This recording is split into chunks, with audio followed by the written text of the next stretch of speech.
Hello, wealth tycoons. Let's just say this is 1958, and things don't look good for Dhirubhai Ambani. Because of the terrible civil war in Yemen, he has to leave his family behind and return to India with his wife Kokilaban and their one-year-old son Mukesh. So they get to Mumbai and move into a small, one-room flat in Bhuleshwar, an area where everyone lived close enough to hear each other's snores. What happened there? How did this normal person become India's richest person? Stay with us till the end of the idea to find out. So, let's get started. Life wasn't exciting. The Ambani family was having a hard time with money. They didn't have a car and slept on the floor. They didn't even have a phone, so they forgot about fancy meals and family trips. They were most likely not even close to the rich and billionaires you hear about now. They might have laughed and asked the person to join them on the floor for a reality check if someone had told them back then that they would one day be the richest family in India. But things have changed a lot in the last few decades. As a child, Mukesh played on the squished floors of that one-room apartment. As an adult, he turned the family's bad luck around in the best way possible. Imagine that the Birla Matushri Auditorium is full of people on the day of the 42nd Annual General Meeting, AGM, of Reliance Industries Limited. There are a lot of excited shareholders, reporters, and curious onlookers in one place. Why? Because everyone knows that a big event is coming up. They don't know how big it is. As the lights go down, Mukesh Ambani, who is now the head of Reliance, walks out on stage. The man is about to take things to a whole new level. He turned his father's business from a small trade company into India's most valuable company. After that, he tells everyone in the room the big secret, Jio. Boom! All of a sudden, everyone is speechless. Mukesh says that Jio will bring the cheapest internet in the history of the world to India. It used to be that internet data was a luxury in this country, but now they can get high-speed data for so little money that it's almost free.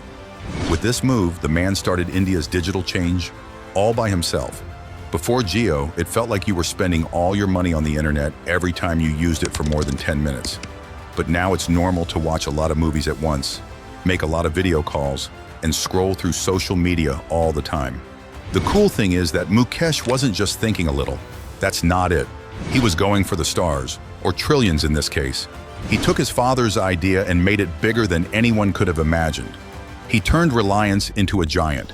The son of a man who left a civil war in Yemen was now the richest person in India. He ran the cheapest phone network in the world and had even bigger plans.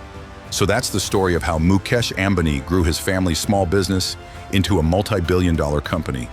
That's quite the glow-up, don't you think? Imagine that you started out as a gas station worker. Just picture that person becoming one of the most powerful businesses in the world. Doesn't it sound like a movie? Yes, this is the true story of Dhirubhai Ambani, a man who rose from poverty to build a business success. That was one crazy ride. Yemen is a small country on the Arabian Peninsula where it all began. Think back to when Dhirubhai Ambani was young and worked at a gas station to make money. Not exactly the exciting beginning you'd expect for someone who will become a billionaire.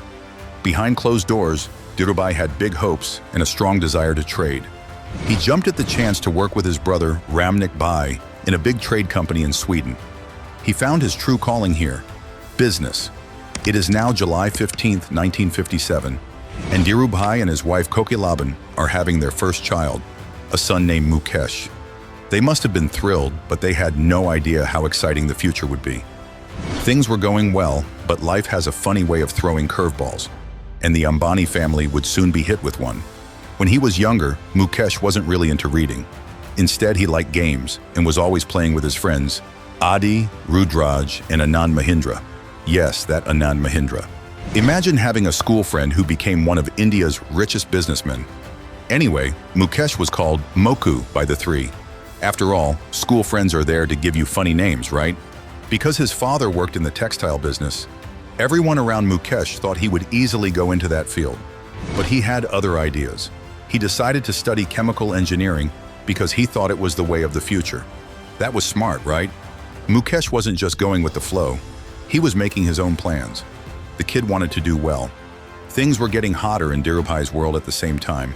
He began sending spices from India to Yemen with the help of a cousin who lived there. You read that right. Dhirubhai wasn't content with just gas. He also wanted to get into the spice business. But something called the India-Pakistan split messed up the economy.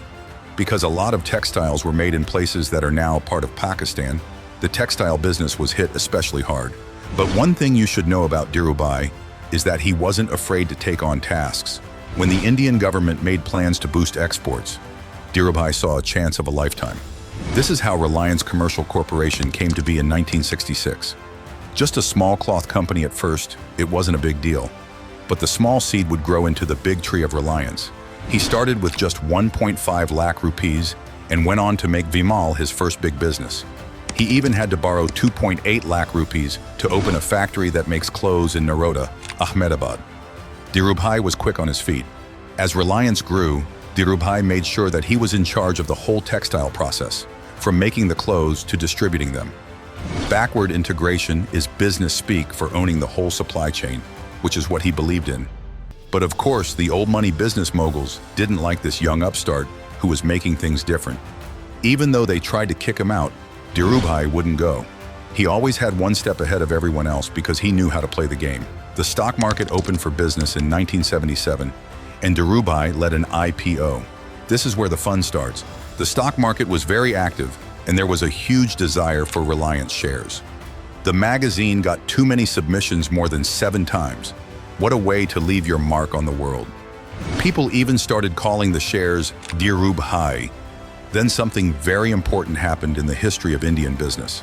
The government of Indira Gandhi made it possible for polyester filament yarn, PFY, to be made. There were big names that wanted to get in on the business, like the Tatas and the Birlas. But guess who got the license? That's right, Dhirubhai Ambani. It was more than a win, it was a big win.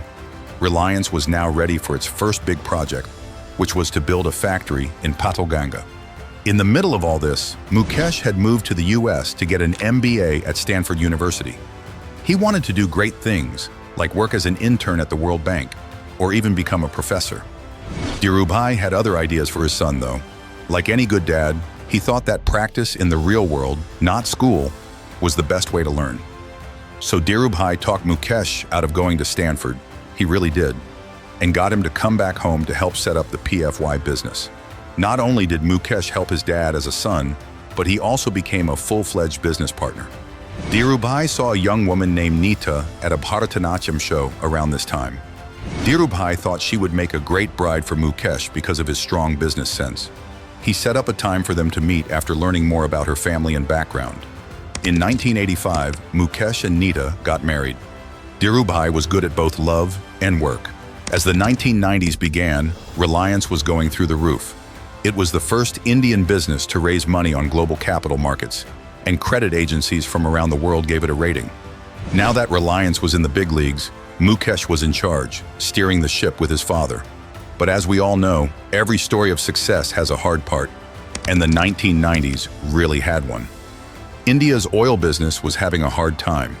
To make the oil and gas business more open, the government had to take action. This gave Reliance new chances, and Mukesh was about to take on the hardest job of his life, building a huge oil plant in Jamnagar. Not just any refinery, it would be twice as big as anything India had ever seen, and be able to process 6 lakh barrels of crude oil every day. This project was very important to Mukesh. He flew back and forth between Mumbai and Jamnagar, and worked day and night to make it happen. Also, guess what? He did it. The Jamnagar plant opened for business in July 1999.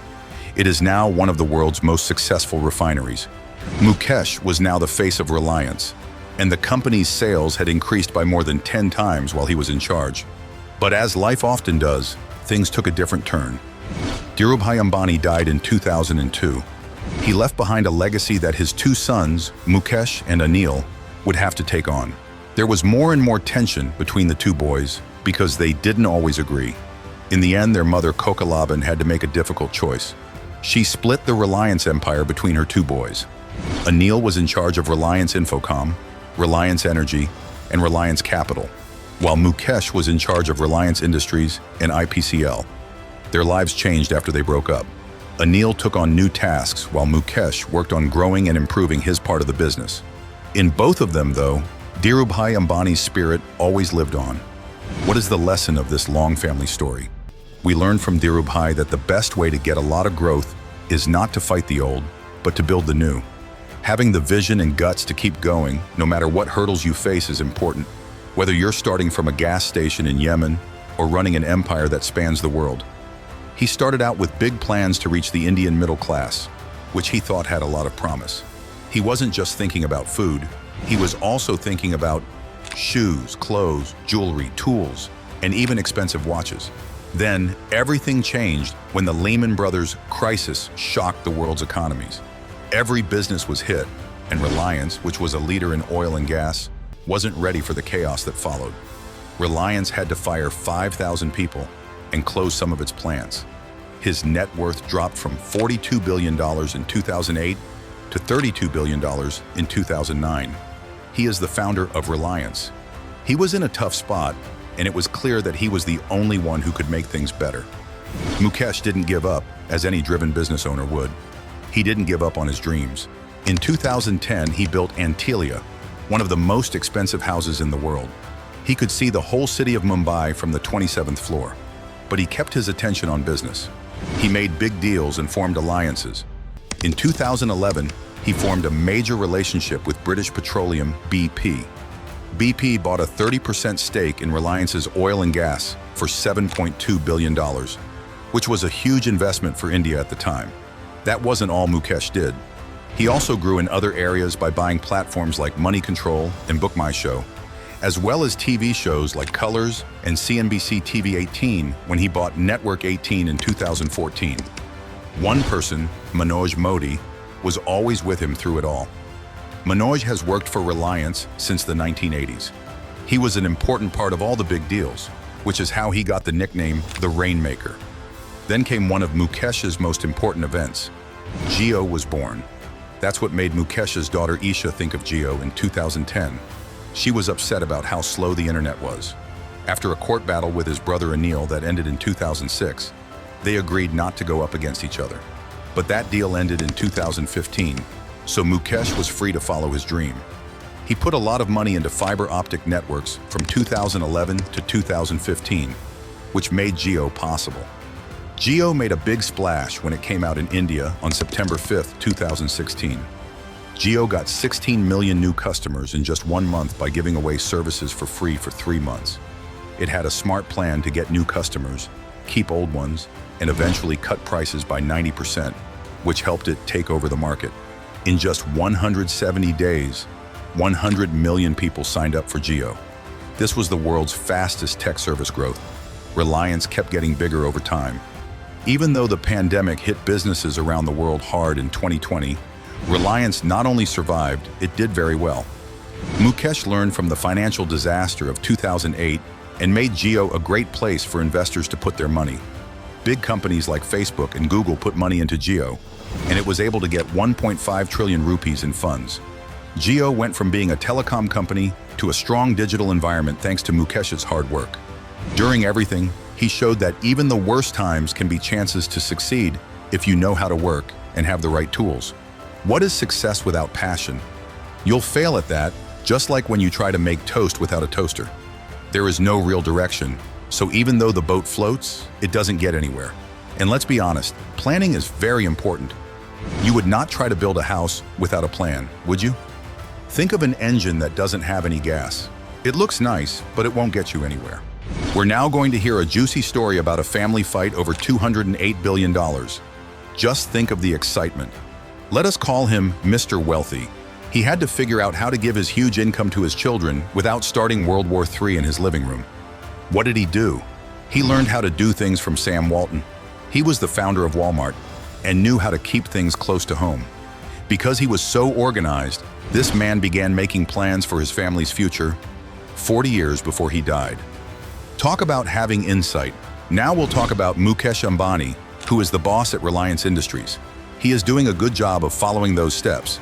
Mukesh wants to set up a trust that will hold all of the family's shares in Reliance. That's very smart. Also, guess what? He's not just letting his kids go with the flow.